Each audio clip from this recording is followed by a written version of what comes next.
शिक्षा का अधिकार। देखिए, 6 से 14 वर्ष के बालक बालिकाओं को अनिवार्य और निशुल्क शिक्षा की बात करी गई है अनुच्छेद 21 का।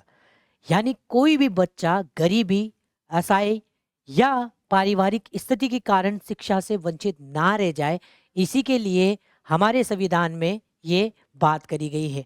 अब देखिए, शिक्षा लेना बच्चों का हक है और शिक्षा देना देश का फर्ज है।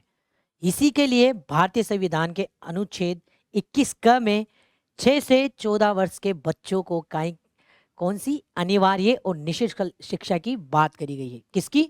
6 से 14 वर्ष के बालक बालिकाओं को कौन सी अनिवार्य और निःशुल्क शिक्षा देने की बात करी गई है। ये हमारे संविधान में मूल नहीं था। ये बात 86वां संविधान संशोधन अधिनियम 2002 के तहत जोड़ा गया। और देखिए, इसके तहत और क्या बदलाव हुए थे संविधान में। संविधान में हमारे 3 जगह बदलाव हुए। देखिए, मौलिक अधिकारों में, जहाँ अनुच्छेद 21 क में हमारे 6 से 14 वर्ष के बालक बालिकाओं को निःशुल्क और अनिवार्य शिक्षा की बात करी।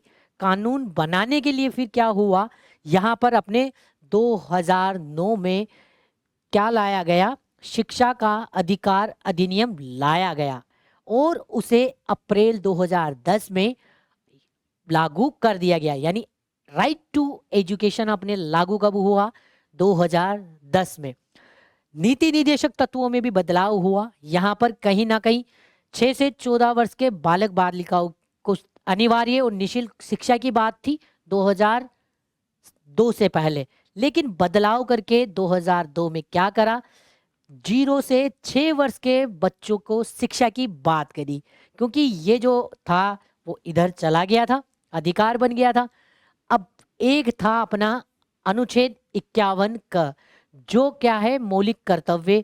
उसमें 11वां मौलिक कर्तव्य जोड़कर कहा कि माता पिता अभिभावक को बच्चों को प्राथमिक शिक्षा दिलवाना क्या है, उनका कर्तव्य है। ये बात करी गई। तो आपको मेनतः क्या याद रखना है, 6 से 14 वर्ष के बालक बालिकाओं को क्या है, शिक्षा देना सरकार का क्या है, फर्ज है, जिम्मेदारी है।